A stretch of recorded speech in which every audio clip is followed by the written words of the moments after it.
I never planned on falling for her. She was my former teacher, older, wiser, and way out of bounds. But the night she smiled and said, "I'll grade you on performance only," everything changed. I hadn't set foot on campus in years. The old red brick buildings looked smaller somehow, the corridors narrower, but the scent of chalk and polished floors was exactly the same. I was back for a charity alumni event, nothing more. I thought I'd sign a few forms, shake a few hands, and leave quietly. But then I saw her. Ms. Morgan. She stood behind the registration table near the entrance, wearing a fitted navy dress that hugged her figure in a way that was both elegant and understated. Her hair was pinned up neatly, but a few loose strands had slipped free, framing her face with a softness that stopped me mid-step. She hadn't changed much. If anything, there was a quiet grace about her now, something deeper than what I remembered from my student days. She was busy flipping through the sign-in sheets, completely focused, until she looked up.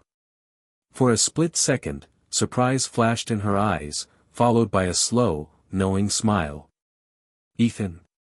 Her voice was warm, calm, just like I remembered. I nodded, suddenly feeling like I was 17 again and caught daydreaming in her literature class. "Hey, Ms. Morgan. Long time." She laughed softly, and the sound wrapped around me like a familiar melody. "It's Laura now. You're not my student anymore." I moved closer to the table, reaching for the pen. As I did, her hand brushed against mine, just barely, but enough for a spark of warmth to shoot up my arm. Neither of us acknowledged it, but I know we both felt it. "You look, well," she said, tilting her head slightly, eyes scanning my face with that same observant intensity she used to have when grading essays. "So do you," I replied, maybe too quickly. Her smile widened just a touch, like she'd caught me off guard and was enjoying it. Around us, the event buzzed with chatter, footsteps, and the hum of nostalgia. But for those few seconds, it felt like the world had narrowed to just the space between us, the scent of her jasmine perfume, the warmth of the afternoon sun filtering through the glass doors, the soft glint in her eyes. I signed my name, but my thoughts were already drifting somewhere else. I hadn't expected to see her. I definitely hadn't expected to feel something. But when she handed me the program booklet, our fingers met again, this time lingering for a heartbeat longer than necessary. And just like that, a quiet spark was lit. The charity event wrapped up just as the sky darkened. By the time we stepped outside, the first raindrops had already begun to fall, soft at first, then steadily heavier. People scattered toward their cars under umbrellas and jackets, but a sudden roll of thunder sent most of us darting back inside. That's how I ended up in the teacher's lounge. It smelled exactly as I remembered, coffee, chalk dust, and faint traces of old books. The walls were cluttered with outdated posters and a few half-dead potted plants. I stood awkwardly near the doorway, shaking rain from my hair, when Laura appeared beside the coffee machine, sleeves rolled up, laughing under her breath. "Some things never change," she said, holding up two mismatched mugs. She handed me one, the ceramic warm against my damp fingers. Outside, rain slapped against the windows in rhythmic bursts. The storm wasn't going anywhere. "You'd think after all these years they'd upgrade this place," I said, glancing around. Laura smirked, stirring sugar into her mug. "This lounge has survived 5 principals, 2 budget cuts, and 1 very dramatic squirrel invasion. It's basically immortal." I laughed, more than I meant to. She leaned casually against the counter, and for a moment, the age gap between us blurred. It didn't feel like teacher and former student anymore, it felt easy. Natural. We talked about everything, books we loved, our mutual hatred for cafeteria coffee, how she'd picked up pottery after her divorce. She spoke openly, without bitterness, her voice calm but edged with quiet strength. When she mentioned starting over alone, there was a brief flicker of vulnerability in her eyes, like a curtain lifting just enough for me to glimpse the weight she carried. "I didn't realize how much courage it takes," she said softly, almost to herself. I hesitated, then handed her the stack of leftover programs I'd been holding. As she reached for them, our fingers touched again, not accidental this time, but gentle, deliberate. The contact was small, fleeting, but the effect wasn't. A quiet warmth spread through my chest, grounding and electric all at once. She didn't pull away immediately, neither did I. Outside, thunder rolled again, low and distant. Inside, everything felt strangely still. For the first time that evening, I realized this wasn't just nostalgia. There was something real stirring here, quiet, cautious, but undeniably present. She finally took the papers, smiling softly. "You always were helpful," she said. I smiled back, heart thudding just a little too hard. I didn't know it yet, but the storm outside wasn't the only one brewing. The next afternoon, the school was quiet in that familiar, echoing way, footsteps bouncing down hallways, lockers clicking shut somewhere far off. Laura had asked if I could help her sort through old essays and files in her classroom. I'd agreed before even thinking twice. Her classroom was exactly as I remembered, walls lined with shelves of classic novels, posters curling at the corners, and sunlight filtering through blinds, striping the desks with pale gold. She stood near the blackboard, hair tied loosely, glasses perched on her nose as she sorted through a dusty box. "You're late," she said, glancing at me with mock sternness. I held up a paper bag. "Coffee bribe." That earned me a laugh, soft and genuine. "You've learned a few tricks since graduation," she said, taking the cup with a playful raise of her brow. We spent the first few minutes in companionable silence, flipping through old essays. She'd pause now and then, reading a line aloud from some forgotten student's dramatic teenage poetry, and we'd both laugh. Then she pulled out one particular paper, holding it up with a grin. "I remember this," she said. "Your essay on The Great Gatsby. You wrote like you were auditioning for a novel." I groaned. "Please don't remind me." "Oh no, I will," she teased, waving the pages. "I gave this a B+ because you got too emotional in the conclusion." "I stand by that conclusion," I shot back, leaning on a desk. "Gatsby deserved better." She tilted her head, amused. "And you still argue with teachers." "I'm not your student anymore," I said before I could stop myself. Something shifted in the air then. It wasn't awkward, exactly, but suddenly her gaze held mine a little longer. Her smile softened, eyes narrowing slightly like she was weighing something unspoken. She set the essay down slowly, crossing her arms. "True," she said finally, her voice low, teasing but layered. "But if you're helping me, I'll still have to grade you." I grinned. "On what, exactly?" Laura stepped closer, just enough that I caught the faint scent of jasmine again. Her lips curved into a sly smile. "On performance only," she said. For a moment, time paused. Her tone was playful, but her eyes held a quiet challenge. My pulse quickened unexpectedly. I laughed it off lightly, but the moment stayed, hanging between us like the warm sunlight on her face, impossible to ignore. And that's when I knew, this wasn't harmless nostalgia anymore. Something was shifting, slow and certain, like a tide coming in. It started as another ordinary evening in her classroom. I'd stayed late to help her finish sorting through the mountain of essays and boxes that seemed endless. Outside, the halls were quiet now, no footsteps, no slamming lockers, just the hum of the heater and the faint buzz of an overhead light. Laura sat cross-legged on top of her desk, her shoes kicked off, hair slightly messy from hours of work. I was on the floor surrounded by piles of yellowed folders. We'd both stopped pretending to focus and were just talking now. "You ever think about leaving?" I asked suddenly, not sure why the question slipped out. She leaned back, gazing at the ceiling. "I did. Once. After the divorce, I thought about moving to the coast, starting over. Fresh air, new people. But then," she exhaled softly. "Life has a way of anchoring you where you least expect." Her voice wasn't bitter, it was quiet. Honest.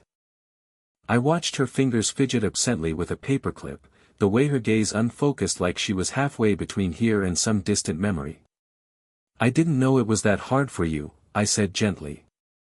Laura smiled faintly. I didn't really let anyone know. Everyone assumes teachers have it all figured out. Truth is, I was terrified. I'd spent years building a life that disappeared overnight. Suddenly I was, just me. And I didn't even know who that was anymore. Her words settled heavily in the quiet room.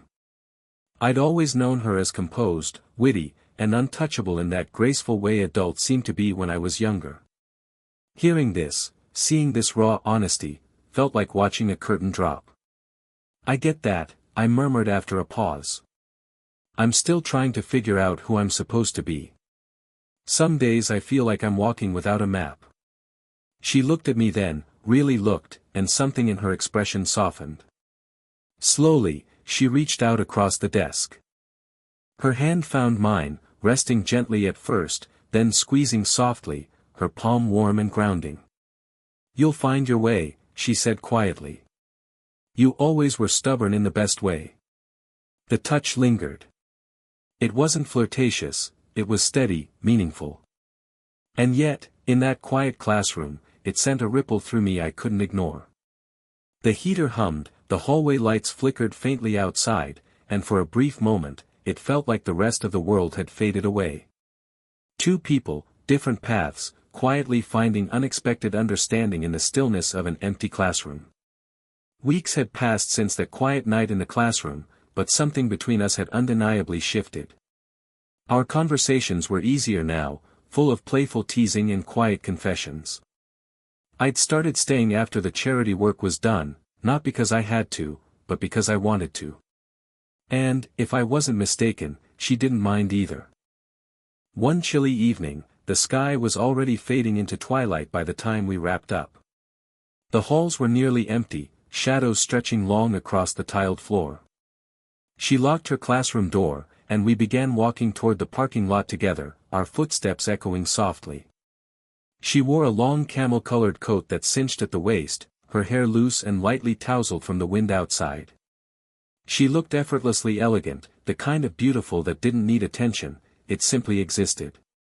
You've been coming around here a lot, she said, her voice teasing, though her eyes flicked toward me with a hint of curiosity. I shrugged, smiling. Maybe I like grading papers. She laughed, that warm, low laugh that always seemed to catch me off guard. You always were a terrible liar, Ethan. We reached the steps leading down to the parking lot. The air was crisp, filled with the scent of damp leaves after a light drizzle earlier. I stepped down first, turning to say something, but before the words came, I heard her sharp gasp.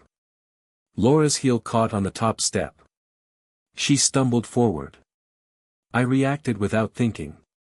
In a heartbeat, my hands were at her waist, steadying her as she pitched toward me.